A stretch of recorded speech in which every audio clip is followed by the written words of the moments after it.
I don't know what a Latin mass baptism is like. I've never... I've been to one. It's just got more exorcisms, like more anti-Satan material. Haven't we all been to one? And it is called The Godfather. That ended well. Yes. The Godfather should not be our source. Especially not that scene. From New York Times Opinion, I'm Ross Douthat. I'm Michelle Cottle. I'm Carlos Lozada. And I'm Lydia Polgreen. And this is Matter of Opinion.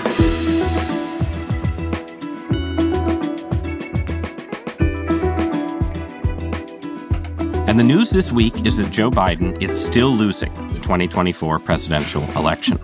There's a new Times Siena poll out this week showing Trump still leading in 5 battleground states.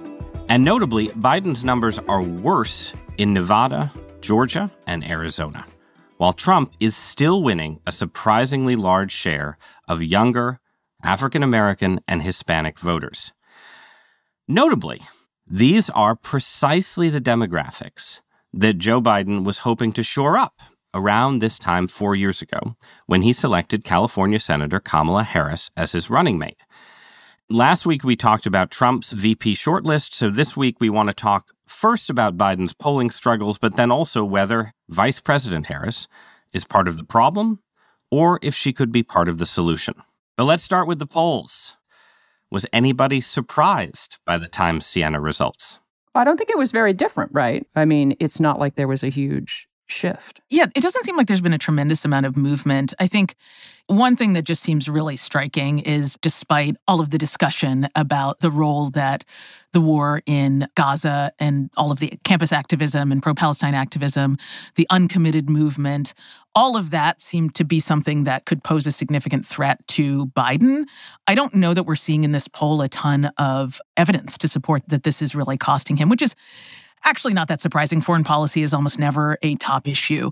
The one thing that was also really striking is that the place where Biden is doing best is Michigan, which is, I believe, the state with the largest proportion of Arab American voters and was really kind of an epicenter of the uncommitted movement. So that's something that really struck me. This is great. This is, sunny side up, silver lining territory for Joe Biden. It could be so much worse. There's a campaign slogan. Yes. Okay, I'll go a little sunny side down. Please. Eeyore, Yeah. Let's go Eeyore. I don't know what the opposite of sunny side up is. Over medium for Joe Biden. We're going to stage the butter battle book. I mean, I think this has always felt like it was going to be a very close election, and I'm sure it still will be. So anything that shows a consistent direction or preference is interesting to me. Not to get too horse racy, because that's bad, God forbid. But with the caveat that it's very early. It's not very early. It's May, the election's in November. I want to deny that caveat. It's May, the election's in November. It is early, but Trump isn't just leading in 5 out of the 6 swing states. He's leading by quite a bit, by at least 7 percentage points in 4 of those states. These aren't like margin of error leads, right? And it's happening at a moment when Trump is basically having to campaign outside courtrooms with occasional rallies thrown in. So we can say, not much to see here. It sort of feels like the same, but it feels the same in the sense that it looks good for Donald Trump. Well, the thing that I think the Biden team should be super nervous about, that you're seeing in these polls, is the consistent sense that stuff needs to change. A change election is bad for the incumbent. This is not about a particular policy. This is not about a particular scandal. This is just a general sense that there needs to be some significant shift. And Trump obviously is the guy who's more likely to blow stuff up. And I think what's striking, though, is that it's changed at the top of the ticket because the numbers for the Senate seats that are included in the poll actually look not amazing, but pretty good for the Democrats who are trying to win seats. There's a lot of evidence in here that there are Democratic voters who are quite happy to stick with the party, but for the top of the ticket are open to kind of going nuclear. And that, to me, is pretty fascinating. Well, the other thing that I find just kind of intriguing is people talk about how Trump has changed all the rules. He's blown up all the knowns about politics. But with this dynamic, I actually see a couple of political fundamentals that are holding. They're just combining in a weird way. One is you tend to have buyer's remorse with presidents. You see this in the midterm election, where the out-of-power party tends to do better. And you combine that with the nostalgia that people often get for the preceding administrations. You know, it's that kind of, you've survived the past and you look back on it and it's a little fuzzy and it's not as scary as it seemed at the time. So you have nostalgia for old administrations and buyer's remorse for new ones. It's just that usually those old administrations aren't on the ticket. Well, so this raises the question, like, to what extent is the Biden team actually worried by these kind of numbers? And there's sort of a lively online debate about just that question. You have people saying, well, obviously the Biden team is, a bunch of political professionals. They understand the situation. They're working to turn it around. But then you also have, for instance, a piece in Axios just the other day quoting insiders saying, Biden and his advisors just don't really believe the poll, right? And think that they're going to be on track to win. Their phrase is, we don't ride the polar coaster, which is adorable. And yet... Do they really say that? Oh, yes. They really say someone thought of that and thought, like, that's gold. I'm going to use that. Grown. Yeah. Right? Okay. Oof. At the same time, though, if you talk to people working with the campaign or on the campaign or whatever, they are excruciatingly aware of needing to reach out and fire up certain demographics that tend to be among their base. They are very concerned about how to reach young Black men, how to get the point across that this is an important election. Things like that. They will talk to you about what needs to be done, even as they'll dismiss polls. Well, let's talk about those demographics with which the Biden campaign is down, because the idea that Biden has a problem winning or exciting young Black men, for instance, the idea that Hispanic voters in Arizona and Nevada are turning to Trump, because that connects, obviously, to the woman with whom Joe Biden is running. Biden chose Kamala Harris as a running mate in 2020 as a very explicit representation of the Democratic Party's multiracial future, right? That was sort of the core idea. Obviously, it sort of went beyond that, and there was a sense around the George Floyd protests that Biden absolutely had to pick an African-American running mate. He'd sort of narrowed his choices to a group of African-American women. But more broadly, there was an idea that the vice presidential candidate was the candidate of the multiracial future. So was that theory right at the time? How is that theory working out? Would anyone argue it is working? It's hard to argue that it's working. And I think one of the reasons that it is not working is that I don't think that identity works in quite the way that they seem to be attempting to make it work in this case. It's actually quite a complex thing, the notion of identifying with someone because they share a background with you. We're all individuals and, we all have different experiences. There are lots of different kinds of Black people in America. There are lots of different kinds of Hispanic people in America. These are not monolithic identities. And I was struck listening to the interview that our colleague in the newsroom, Ested Herndon, did with Kamala Harris by actually how unusual and sort of biracial and bicultural Kamala Harris's identity is, and whether that might actually be a place where it has been quite difficult for it to translate. And you think about the one Black president that we've had was also biracial, but he was married to a Black American woman who was clearly instrumental in building a bridge between his very unusual life story and upbringing and the sort of core Black American experience. And so I think this identity stuff is actually incredibly complex and very, very tricky. And the assumption that having someone who represents a quote-unquote multiracial, and she is quite literally multiracial. She is multiracial. It's just not going to automatically resonate with someone who's like, oh yeah, this person looks like me. Because the truth is she doesn't look like anybody except herself. There have been lots of awkward pairings on presidential tickets, right? Like McCain-Palin was a very painful pairing to watch. They were two mavericks. Were they? Two outsiders. What do you mean awkward? It was chemistry. Oh yeah. Synergy. You can tell in all the memoirs after the fact that they just loved each clicked. other. But this synergy. The Biden-Harris ticket never really felt a particularly natural pairing. It was very much the product of a moment. If it's not summer 2020, I really don't think Harris is on the ticket. I remember Amy Klobuchar, who wanted to be on the ticket, saying, look, it can't be me. It's got to be a woman of color. Jill Biden didn't even like her, saying, why are we going to pick the one person who's been mean to critical Joe. of who's attacked Joe. Like, everyone remembers that great moment, depending on your point of view. Just for me, it's great because it was so awkward. That that that moment says a lot about when, you, Carlos. I love witnessing other people's awkwardness, like in my presence. It's Good to great. know. But no, when she says, listen, Joe, I don't think you're a racist, which is a great way to get other people to think that he might be a racist, right? So it was just a very strange connection. To question if it's been successful, it depends on how you define success in a very poorly defined job.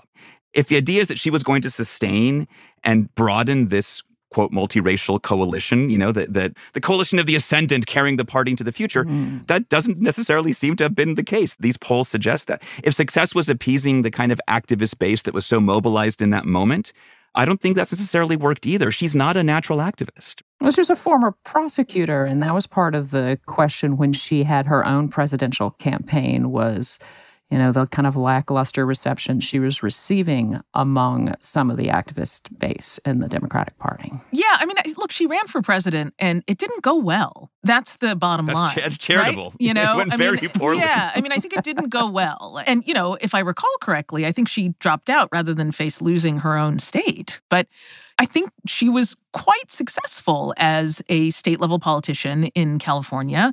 She was very effective as a prosecutorial presence in the Senate. She had a number of these kind of, viral moments.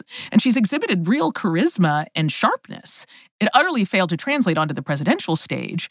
And I am not sure what the Biden team saw that they thought would overcome all of those things and make her effective as a vice president.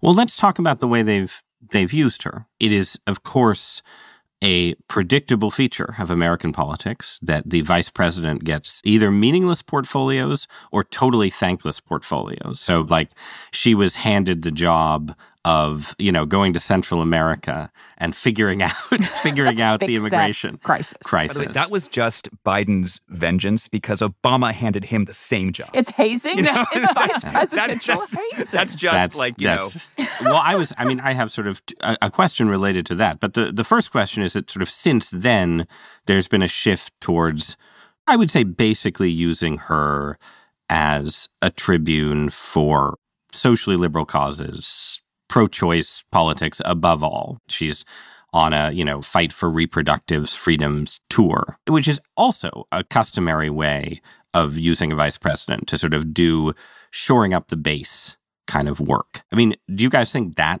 has worked well? Do you think of her as a effective tribune for elevating and highlighting the pro-choice cause?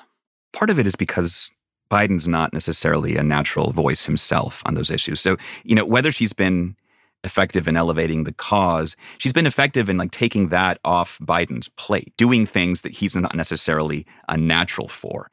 I think she's definitely useful for Joe Biden to not have to be kind of awkwardly discussing abortion. Yeah, and I think that she's actually a really effective messenger for this issue. I mean, she is a woman who's had a really big career, embodies the sort of modern woman of our generation, right? Who's been in charge, been in control of her life. And I think her life experiences speak a lot to the type of women, suburban female voters who you want to really rally and keep on sides on this issue. The question that I have is, I don't know that those voters were actually at risk, right? And the places where there is greater vulnerability, for example, with young men of color, I actually don't know that she is a particularly effective surrogate. And I don't know that the messages that she's out there with are going to draw them back in. In fact, I shouldn't say I don't know. I feel quite certain that they won't. I just want to push on the issue question right here, because Matt Yglesias, a frequent commentator on intra-democratic debates, has repeatedly made the argument that the persona that Harris had in California, this sort of prosecutorial figure, which was a persona that she extended in certain ways in the Senate, but then had to run away from as a presidential candidate because she could be attacked from the left on criminal justice issues. Yglesias' argument is that that persona is actually what the Democratic ticket needs. Instead of a vice president who's out there sort of shoring up the base, whether it's on abortion rights or voting rights or anything like this, you want Kamala the cop who's saying, we're going to be tough on the border. we're going to be tough on crime.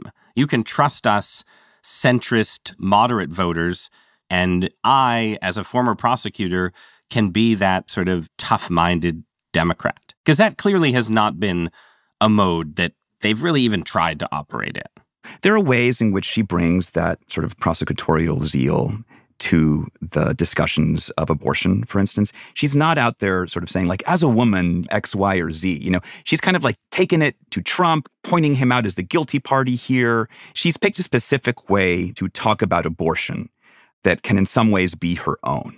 But this whole conversation about Harris is pivoting back and forth between who she really might be and who the administration needs her to be. And that uncertainty, that haziness about someone's like true posture and true positions, I think becomes evident in just the way someone like Harris moves in the world of politics. You know, she's awkward in speeches. You know, she's awkward taking reporters' questions. She's prickly. It feels kind of unnatural, right? And I remember in her memoir, she talked about that tension, the way she resolved it. She was never like hardcore activist based. She was an institutionalist, right? She said, you know, when activists come banging on the door, I want to be inside listening to them and helping open those doors. She's kind of in between. Right. She's not like the full-on wonk. She's not the full-on activist. And when she, you know, fully tries to embrace one of those personas, it doesn't feel quite real. I think this also reflects, there's just a confusion in the Democratic Party about what it means to be the party of the multiracial future. Does that mean the multiracial future as defined by, you know, to cite that quote, the activist groups that tend to say, we are speaking for Hispanics, African Americans, recent immigrants, women, and so on? Or does it mean recognizing that oftentimes the wider population of those groups don't have views that align with the activists? And so maybe to be multiracial, you have to be more the centrist. I think she's sort of walking along that tension in the Democratic Party's own self-understanding. Well, we do have the generational split that you see in, for instance, the Times Siena poll, where it's not just that younger Black voters have a problem with Biden. It's that all younger voters have a problem with Biden. It's just more stark when you're talking about a demographic group that was traditionally so overwhelmingly Democratic. But Harris, much like Biden, isn't the kind of figure geared to excite younger voters who, you know, they want to see some real change, feisty, blow it up revolution in many cases, which is not what, say, older Black voters want to see. They tend to be vastly more moderate or conservative than the activist base of the Democratic Party. So yes, the generational split is where I think this ticket has a real problem. Well, and it represents these sort of two passing generations. I personally believe that we'll never have a Gen X president. I'm just quite certain that it's going to pass us over. Which would only be appropriate. We're just grateful to be here. Yeah, I feel like just a tremendous amount of identification with Kamala Harris, and maybe this is a little overdetermined just because, like me, she's a biracial, multicultural Gen X woman who's also Black. And, you know, in my own sort of small way, I see a lot of her struggles and see them as my own. And you look at the generation of quote-unquote multiracial political talents who are coming up behind, and the amount of freedom, the amount of looseness and also like excitement that they're able to generate because they're not operating within the same binary sets of rules that I feel that my generation of Black women operated within. I mean, I look at, and obviously she's just a very unique generational talent, but I look at somebody like Alexandria Ocasio-Cortez and the just level of excitement that she has been able to generate as a woman, as a person of color, as a progressive Democrat who has also, I think, shifted pretty considerably in how she operates within the inside of the Democratic Party. It's just like impossible for me to imagine Kamala Harris playing any sort of politics successfully that looks anything like what Alexandria Ocasio-Cortez does. I'm not saying that that's what Biden needs in order to win, but I think that, like, if you're looking for excitement, if you're looking for something that feels like a forward-looking vision of the future for the Democratic Party, like, that doesn't feel like a register that Kamala Harris can naturally inhabit.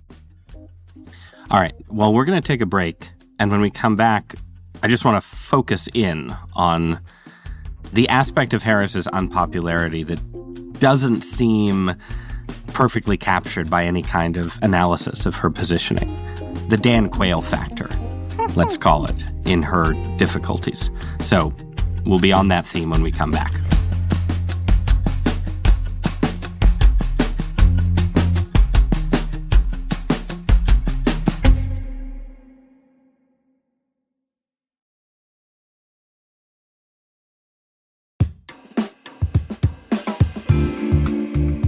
So let's talk about the central problem of the Harris vice presidency, which is not her policy stance. It's not necessarily how the Biden administration has used her, but just the idea that has taken hold of her sort of, let's say, absurdity as a political figure. And I'm going to use a listener's comment to start us off on this conversation. This is Maureen from Colorado, who wrote in to us and said, "Hi, team. Love the show." Thank you, Maureen. We love you too, Maureen. Maureen, we love you. We love you. She says, "I'm a good liberal," in quotes, "and I feel like I've drank the Kamala Harris equals not good Kool-Aid. Why? Why do we hate Kamala Harris? Am I racist? Sexist? I sure don't think so. But even the liberals and intellectuals and the chattering class all seem to have dismissed her. So what do you guys think? Why do we hate Kamala Harris? Because there is something more here than just another vice president struggling with their positioning." I just want to say for the record, I do not hate Kamala Harris. You don't hate I don't think Kamala any of us hate Kamala You Harris. identify I identify with her. Why do we hate Lydia Polgreen, I think, is the question. If you hate Kamala, then you hate me. We hate you. I'm sorry. Yeah. So look, I have done a lot of digging over the years into the whole question of unconscious bias with women in executive political leadership or, even executive business leadership. And it becomes incredibly hard to parse. But there is definitely something there. There's a much narrower lane for women leaders of what is acceptable than there is for men who kind of look straight out of central casting, as a certain former president likes to say. But you saw it with Hillary Clinton to a certain degree. And what you hear a lot of times is like, "Oh, I don't have a problem with women leaders. I just have a problem with this woman leader." And it kind of comes through in things like both Hillary and Kamala got smacked for their laugh. The cackle, the word cackle is just kind of a red flag on a lot of these things. So this is not to say that it is entirely sexism. I am not going there. But I am saying that it does become really hard to tell where that line is between, I don't quite like the way she laughs or the way she talks or the way she jokes or the whatever, and something specific to her or her gender. Actually, I find it so interesting that in her question itself, Maureen from Colorado anticipates exactly what you are saying, right? I'm a good liberal. And as a good liberal, she asks, am I racist? Am I sexist? No, she's not being racist or sexist. Yeah, well, that'll be reassuring to Maureen. I don't think that being disappointed by a politician necessarily means that you hate whatever identity marker you find most salient in that politician. I know you guys mock me for bringing up books, but Hillary's What Happened book does a really good job picking apart how all those factors affected her campaign in 2016. More than one thing can be true at the same time. I think it's unambiguously clear that Kamala Harris is not terrific in the settings in which most people draw their conclusions about politicians. You get the classic thing you hear about men and women who are not good in public. We're like, they're better in small groups. No, that was Al Gore. Better on group podcasts. Al Better Gore in small was groups. so Always. good in small That is gender neutral, damning with faint praise. Then he should be a school board member. Yeah. Well, it's interesting because I think, again, this legibility question is really important. And this doesn't really matter for the average voter because they're not, huge consumers of social media or of memes as we are. But Kamala as meme maker, and not in a good way, is a real phenomenon. And there's one that really stood out to me in a set of remarks. Do you know about the coconut tree thing? Have you guys heard about this? You're going to have to refresh I'm us. the extremely online person, right? You are so online. Well, there have been a number of memes. She's clapping along to the people in Puerto Rico who are protesting against her, not realizing that that's what's going on. That was one of them, which was straight out of Veep. But the coconut country one was really striking to me because, again, it comes back to the way that her identities don't neatly map onto our expectations here in the United States. And I'm just going to read what she said in that speech.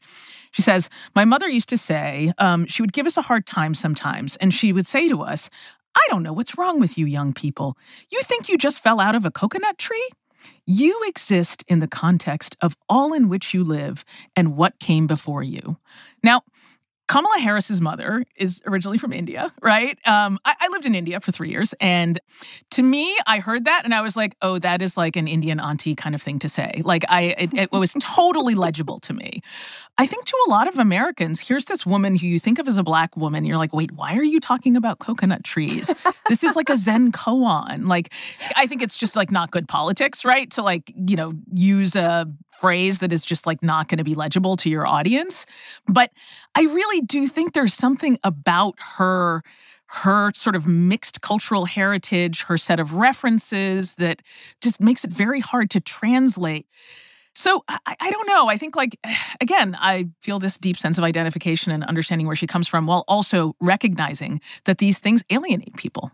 I already dropped the Dan Quayle analogy, but I want to go back to it because I think that is actually what we're talking about here. And I, of course, identify with Dan Quayle, right, as a very handsome and intelligent white male with American a great head of hair. With a great head of hair, who any politician seeking sort of youthful energy would want on their ticket. And joking aside, that is when George H.W. Bush picked Dan Quayle, he thought he was picking a young, Jack Kennedy-esque, handsome, future of the Republican Party kind of figure, giving his ticket a big infusion of youth. It was not the same dynamic as Biden picking Harris, but it was not completely different, right? And then in practice, Quayle became a meme. The potato misspelling is the most famous incident, but, who among us has not, in some context, had a commonplace word that, might misspell? To this day, I freak out when I have to spell potato. I mean, it's, there are reasons that there are common misspellings, right? Let's speak up for Dan Quayle. Dan Quayle was not as stupid and ridiculous a figure by any means as the meme of Dan Quayle became. But it didn't matter because he had something intangible in his essence that just...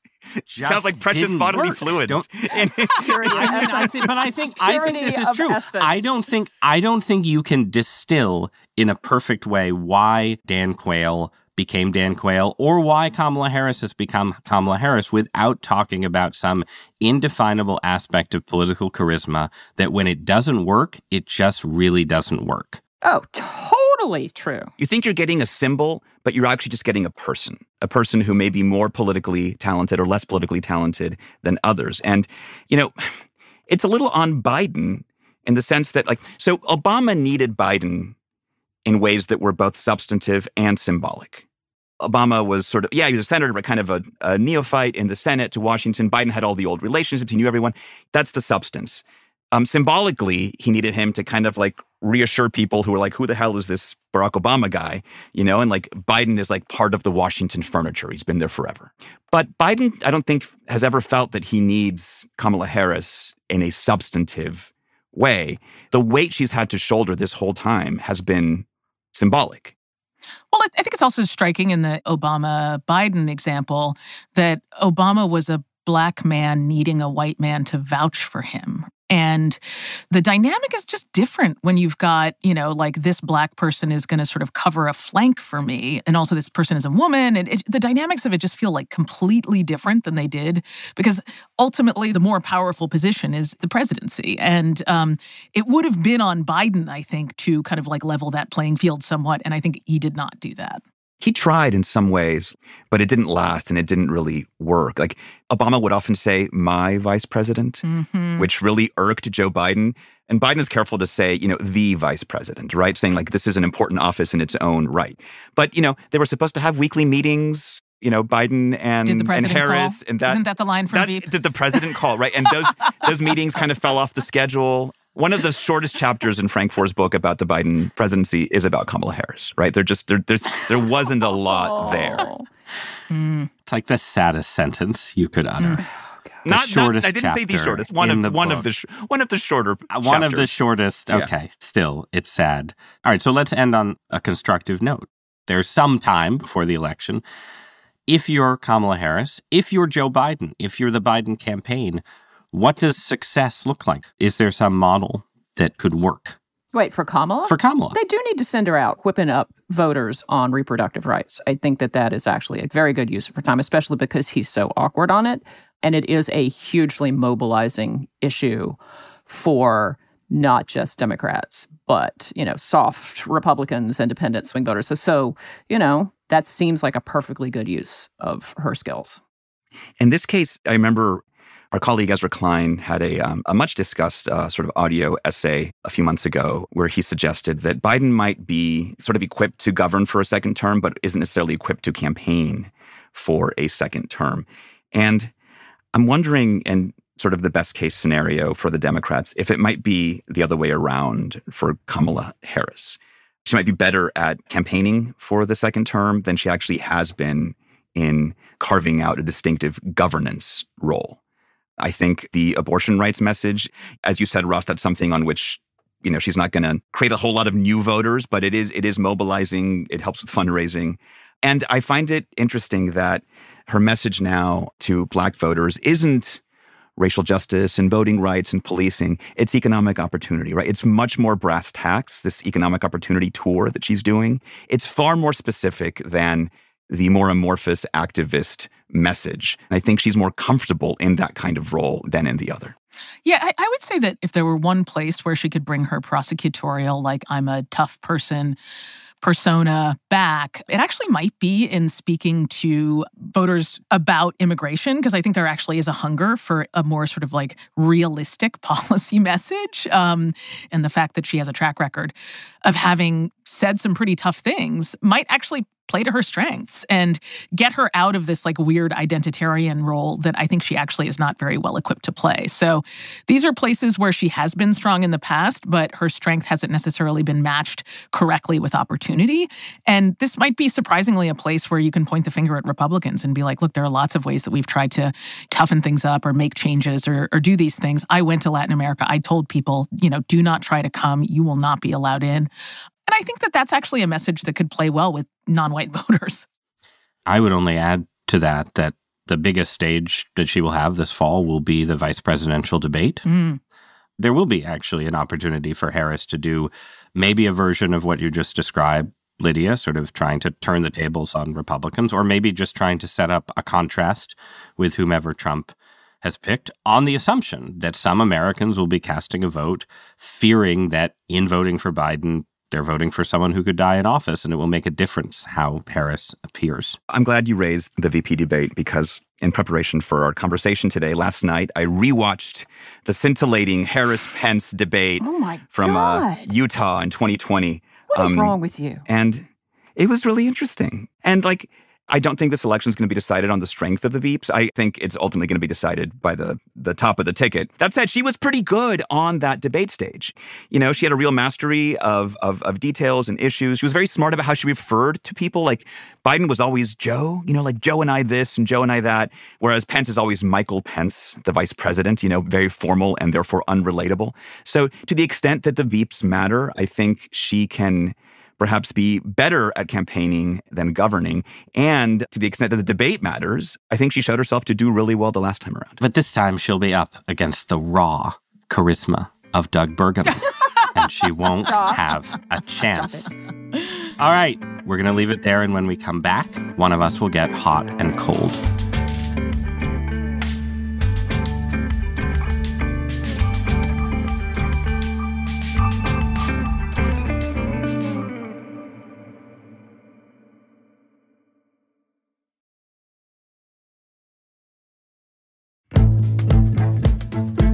All right, guys, who has our hot or cold this week?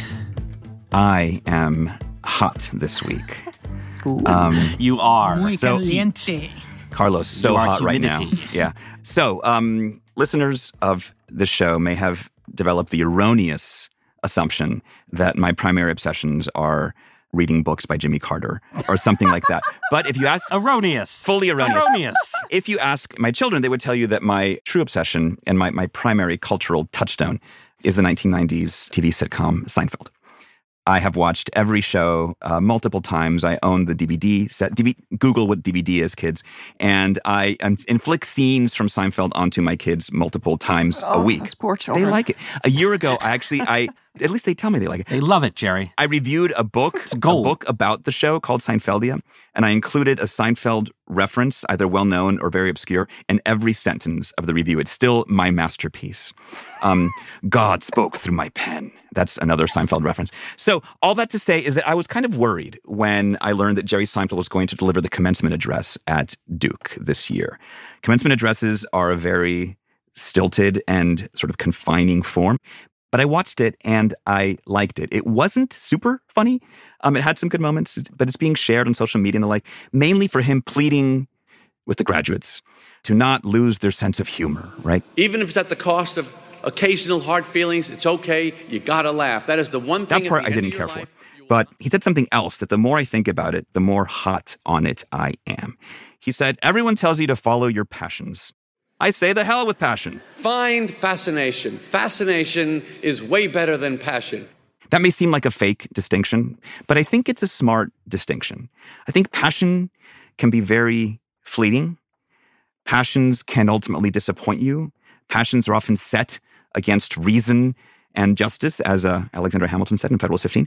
But they can also leave you empty when they are unfulfilled, as they often are. Fascination lasts longer because fascination is about learning. It's about deepening knowledge rather than just declaring it.